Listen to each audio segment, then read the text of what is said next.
So these, for all intents and purposes, are worthless and you can't use them for anything. So we're going to start with a market that's pretty close to both of us, that Dan and I both have a good amount of familiarity with, which is Colorado City, Colorado.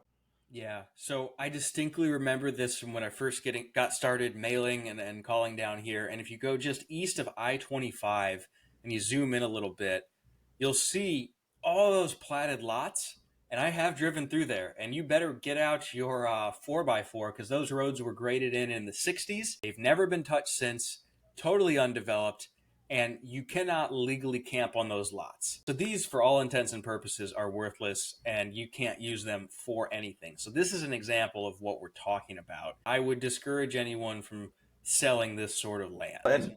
And you're absolutely right. And I think what's interesting too is that if you don't look at the satellite imagery, which a lot of people will just look at the plat map, on the GIS and not actually look at the satellite, or they won't look at Google Street View whenever it's available. Because if you look at it before you put on the satellite imagery, it looks like a fully developed subdivision. Mhm. You go over here, it looks like you have all these golf course lots.